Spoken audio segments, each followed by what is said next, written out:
Pembentukan komponen cadangan sempat menuai kontroversi. Presiden Jokowi pun sudah mewanti-wanti agar komponen cadangan hanya digunakan untuk kepentingan pertahanan. Bagaimana mengawal agar pembentukan komponen cadangan tak sia-sia belaka dan digunakan atas nama kepentingan pertahanan negara?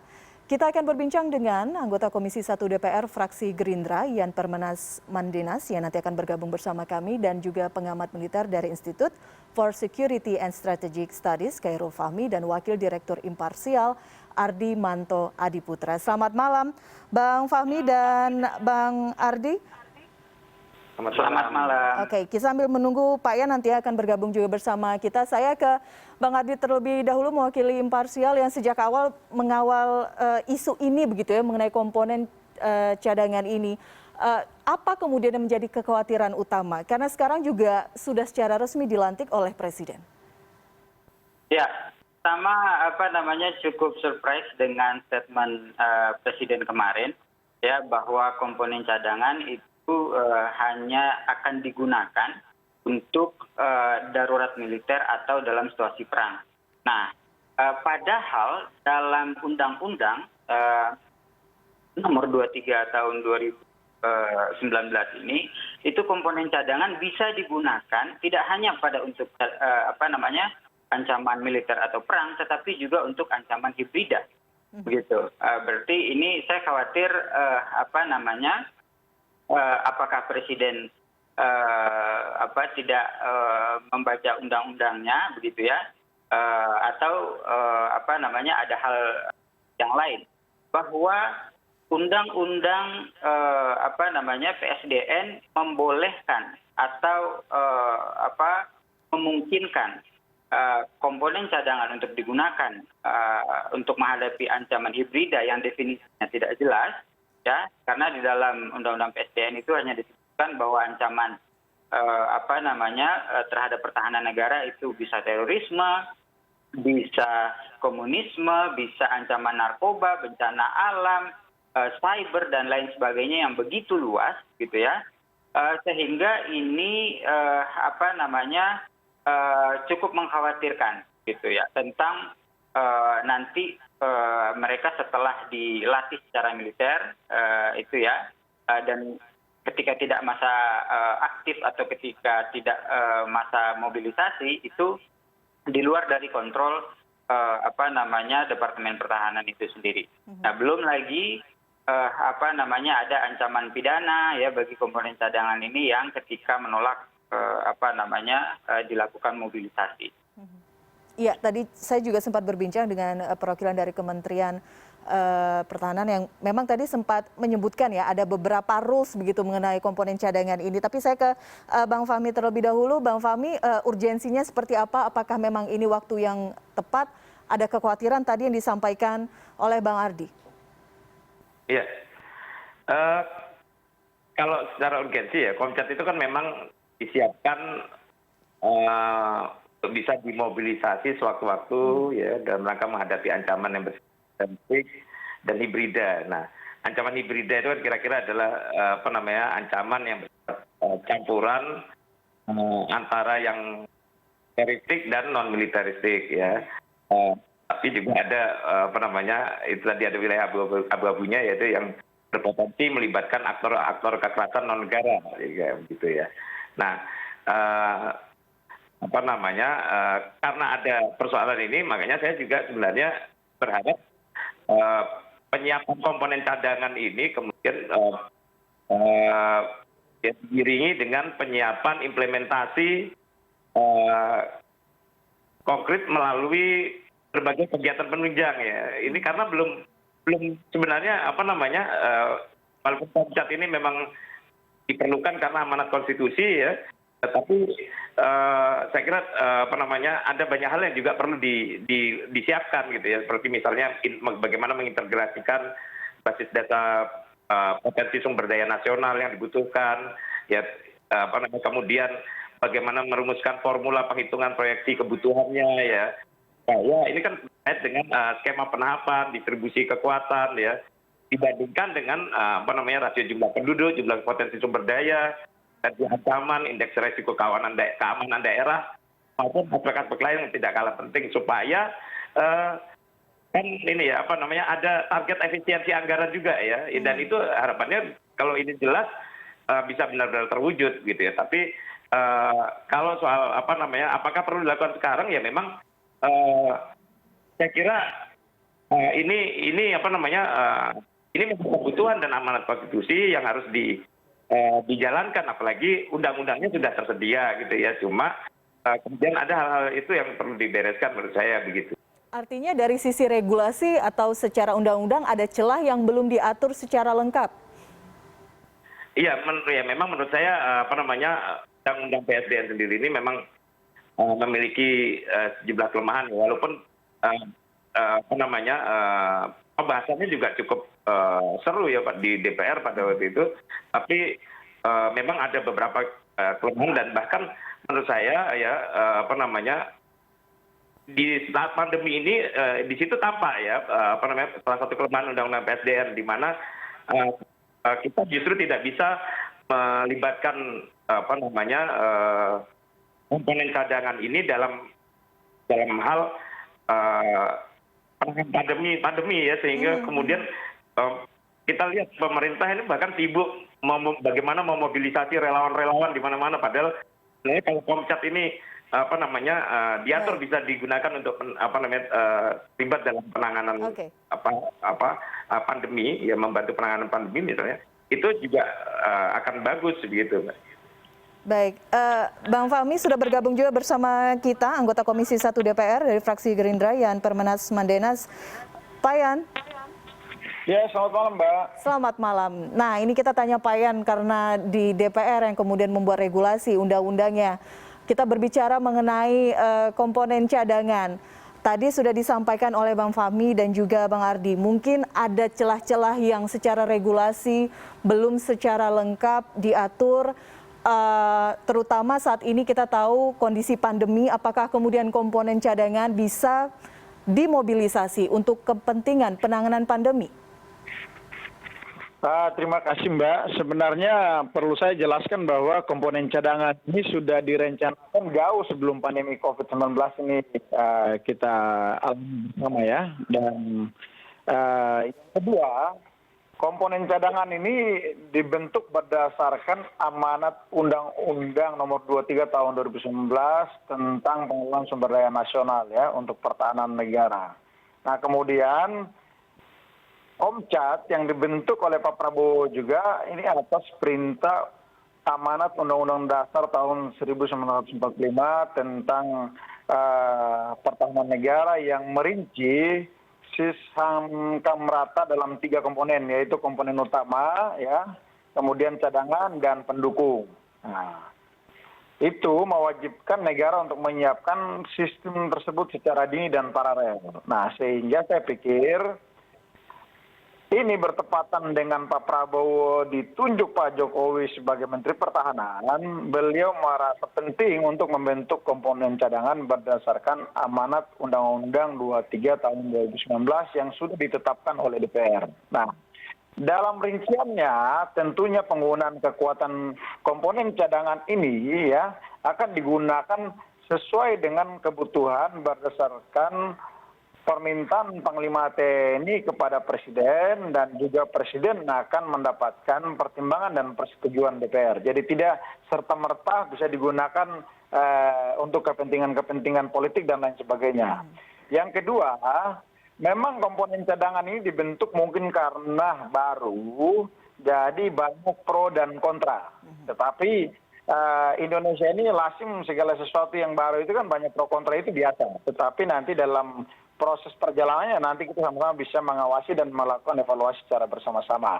Tentunya DPR melalui Komisi 1 tidak terlepas daripada kemitraan Komisi dengan Menteri Pertahanan. Dalam beberapa rapat kerja kami sudah membahas tentang Komcat dan sudah mendapatkan berbagai macam masukan dari fraksi-fraksi di DPR. Nah, sehingga DPR sendiri tidak keberatan untuk pembentukan Komcat karena ini adalah amanat undang-undang yang wajib hukumnya dilaksanakan oleh Menteri Pertahanan. Nah, untuk penggunaan kekuatan ini ke depan, ya ada rambu-rambu yang sudah ditentukan oleh peraturan Menteri Pertahanan ya atau peraturan TNI yang nanti akan diterjemahkan berdasarkan Undang-Undang Presiden, tapi juga rujukan dari Undang-Undang Dasar ya.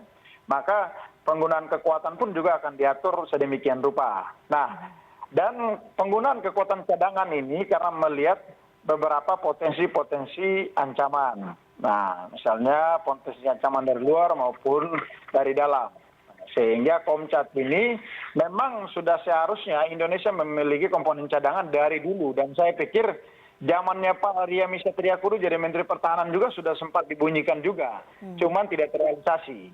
Nah, masuk kepada Pak Prabowo jadi Menteri Pertahanan, beliau merealisasikan komitmennya untuk membentuk Komcat. Jadi saya pikir soal pro kontra adalah hal yang biasa, tetapi semua sudah melalui proses, ya baik proses perundang-undangan, proses politik, dan juga melalui proses koordinasi dan rapat-rapat yang mungkin di internal kabinet sendiri juga sudah dilakukan dengan Bapak Presiden, tetapi juga antara kemitraan Menteri Pertahanan dan DPR juga sudah melakukan pembahasan terkait hal itu. Jadi saya pikir sah-sah saja sepanjang diamanatkan oleh undang-undang yang sudah ditetapkan oleh DPR dan pemerintah, maka wajib hukumnya Menteri Pertahanan harus melaksanakan untuk membentuk Komcat sambil melihat ke depan apa yang harus dibenahi dalam pembentukan Komcat ke depan sehingga kekuatan ini tidak salah digunakan. Itu saja saya pikir. Oke, baik. Bang Ardi tadi disampaikan oleh Pak Yan, pro dan kontra hal yang biasa, tapi nanti kita akan diskusikan apa yang kemudian masukan yang bisa disampaikan usai jeda. Tetap bersama kami di CNN Indonesia Newscast.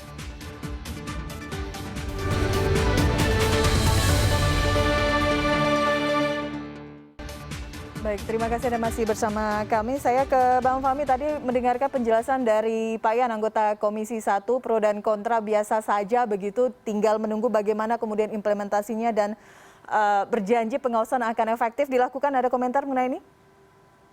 Ya, saya sebenarnya kalau soal pengawasan dan evaluasi, memang ya kita bisa melihat dulu bagaimana perjalanan ke depan. Tapi kalau soal ini ya, catatannya misalnya soal mobilisasi, saya kira mobilisasi belum perlu buru-buru kita khawatirkan, karena belum tentu juga ya mobilisasi akan dilakukan.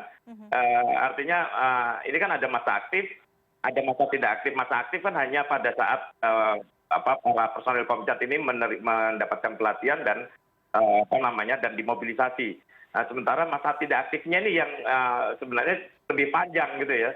Masa tidak aktif ini bisa Tidak mereka akan dimobilisasi. Tidak terbatas begitu ya waktunya ya. Dalam waktu dekat bisa dalam waktu yang cukup panjang tidak ada mobilisasi, bahkan sampai mereka usia sebagai Komcat itu habis pada usia 48 tahun. Mereka tidak merasakan dimobilisasi juga bisa saja gitu ya. Tapi saya justru sebenarnya lebih berharap Kementerian Pertahanan dan Mabes TNI dalam hal ini mengantisipasi bagaimana melakukan pengawasan dan pembinaan di dalam masa tidak aktif ya. Karena itu terkait dengan ini ada sekian banyak orang, ribuan orang ya, sudah memiliki keterampilan dasar militer, tapi mereka tidak tidak berada dalam kerangka hukum militer gitu ya. Ini kan saya menangkap kekhawatiran juga bahwa ini bisa berkembang menjadi potensi kriminalitas dan gangguan keamanan baru ya, dampak sosial dari masa tidak aktif Komcat ini. Nah, ini yang kemudian kita ingin ada mekanisme pengawasan yang lebih baik, karena belajar dari pengalaman masa lalu, misalnya pada waktu PAM Swakarsa, terus ada PAM rekrutmen Amra di awal-awal reformasi dulu, itu kan ada situasi-situasi seperti itu yang kemudian ini menjadi kekhawatiran saat ini ya. Karena bagaimanapun mereka sudah dilatih kemiliteran, didoktrin juga kait dengan soliditas, jiwa korsa. Nah, ini yang kita khawatirkan ketika mereka kembali ke masyarakat, ada hal-hal yang kemudian bisa buruk secara sosial gitu. Oke, dampak sosialnya. Pak Ian, apakah kemudian ini juga menjadi bagian kalkulasi ketika mengatur regulasi terkait hal ini? Ketika lebih dari 3.000 orang mendapatkan pelatihan militer dan kemudian mereka dikembalikan ke masyarakat. Ada kekhawatiran tersendiri dampak-dampak sosial kemudian yang tadi disampaikan oleh Bang Fahmi. Saya pikir kalau soal itu sebenarnya mereka kan sebagai warga negara yang tentunya patuh juga terhadap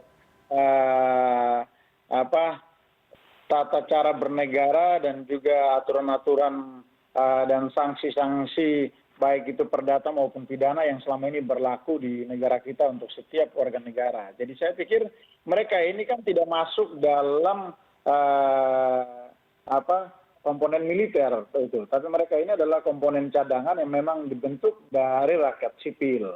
Nah, yang tentunya sewaktu-waktu dapat digunakan berdasarkan amanat dan perintah undang-undang tadi, Undang-Undang 23 tahun 2019 tentang PSDN itu. Jadi saya pikir kekhawatiran ini kan sifatnya masih analisa saja begitu. Tapi tentunya dalam pengawasan pasti DPR juga akan melakukan pengawasan secara ketat dan pasti ketika ada terjadi penyimpangan dan lain sebagainya, pasti DPR akan meminta penjelasan Menteri Pertahanan terkait dengan penggunaan komponen cadangan yang baru saja dibentuk 3.000 lebih. Nah, tentunya ke depannya kalau kita lihat kan sekarang jumlah aparat TNI kita kan 483.000 kalau tidak salah ya, yang sekarang dan siap dipakai begitu. Tentunya dengan jumlah yang ada, maka kita itu baru mencapai 0,16%. Dari 0,16%, maka kita itu belum mencapai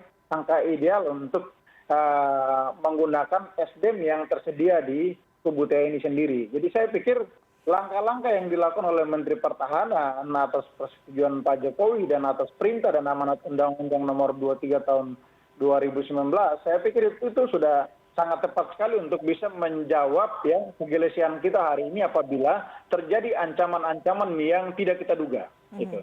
Jangan sampai ancaman datang baru kemudian kita persiapkan kekuatan kita. Tetapi sebelum ada ancaman, ya kita harus mendeteksi dan mempersiapkan kekuatan kita.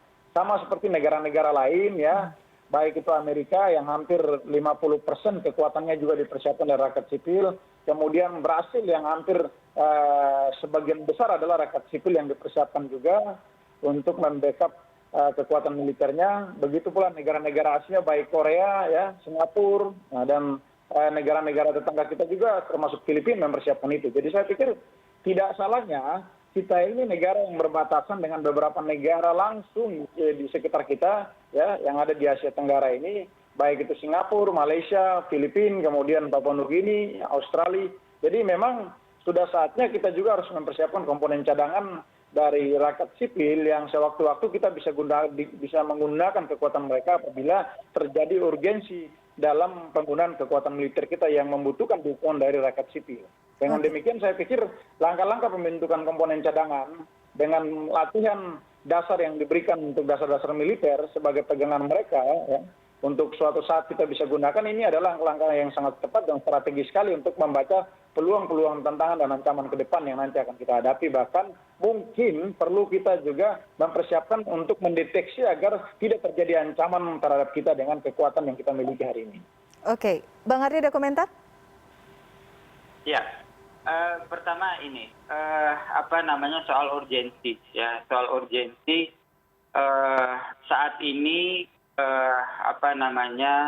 Undang-Undang Nomor 23 Tahun 2019 ini itu tengah diuji di Mahkamah Konstitusi. Kelompok masyarakat sipil setidaknya menguji 14 pasal lebih kurang dalam Undang-Undang PSDN ini yang berpotensi itu merugikan hak konstitusional warga negara. Nah, tadi Bang Fahmi juga sedikit menyinggung bahwa undang-undang ini memang bermasalah. Kita ingat undang-undang ini itu disahkan di penghujung masa periode DPR tahun 2019. Jadi hanya dibahas lebih kurang 2 bulan di penghujung masa sidang DPR tahun 2019. Kemudian menghasilkan undang-undang yang kita nilai bermasalah, multitafsir ya. Nah, salah satunya yaitu terkait dengan penentuan komponen cadangan yang berasal dari sumber daya buatan atau sumber daya sarana atau prasarana lain yang tidak melalui proses seleksi. Katakanlah kalau dalam sumber daya manusia itu ada proses seleksi, ada sukarela begitu ya, tetapi untuk sumber daya buatan dan sarana prasarana lain itu tidak ada, itu hanya dilakukan penetapan ya. Nah ini kalau itu tidak diserahkan, kalau itu kemudian ada pihak-pihak yang menghalangi begitu ya, ancamannya adalah pidana gitu. Dari pasal 77, 78 itu mengatur tentang ancaman pidana terhadap mereka yang tidak mau dimobilisasi atau menghalang-halangi mobilisasi itu ya, komponen cadangan tadi, baik sumber daya manusia maupun sumber daya alam, sarana dan prasarana lain. Nah, di tengah kondisi, di tengah undang-undang yang bermasalah ini, tentu penyimpangan atau penyalahgunaannya juga menjadi besar ya, potensi penyalahgunaannya. Yang diatur dalam undang-undang itu bisa digunakan untuk ancaman hibrida, sementara Presiden mengatakan itu hanya untuk ancaman perang misalnya, dan definisi ancaman hibrida itu yang sangat luas, tidak ada definisi yang jelas begitu ya. Nah, misalnya saja ancaman separatisme atau ancaman terorisme, komponen cadangan itu bisa digunakan kalau itu dianggap sebagai ancaman hibrida. Bisa dikerahkan ke Papua, bisa dikerahkan ke operasi terorisme dimanapun itu di Indonesia misalnya. Nah ini kan cukup berbahaya ya. Apakah mereka yang dilatih secara militer hanya dalam waktu 3 bulan kemudian ditempatkan pada untuk menghadapi ancaman-ancaman yang sifatnya hibrida ini. Kalau idealnya memang komponen cadangan berbagai negara itu ditujukan hanya untuk menghadapi ancaman militer atau perang. Okay. Ya, ancaman dari luar begitu ya. Nah, ini ancaman Indonesia juga tidak dalam situasi ancaman yang sifatnya nyata. Berbeda dengan Korea Selatan. Ada ancaman nyata dari serangan Korea Utara atau beberapa negara lain. Indonesia kita tidak punya musuh gitu. Jadi urgensi pembentukan komponen cadangan hari ini itu memang tidak terlihat. Kenapa tidak lebih baik misalnya memperkuat alutsista kita, TNI ya, kemudian juga meningkatkan kesejahteraan prajurit gitu misalnya. Itu jauh lebih urgent karena perang ke depan juga lebih sifatnya itu tidak man to man begitu ya, tapi teknologi dan lain sebagainya. Demikian Pak. Baik, Bang Ardi terima kasih, Bang Fahmi terima kasih catatannya. Pak Yan, kita tunggu bagaimana pengawasannya dari Komisi 1. Sayang sekali waktu kita terbatas. Saya akhiri diskusi kita malam hari ini. Terima kasih sekali lagi waktunya di CNN Indonesia Newscast. Selamat malam. Selamat malam.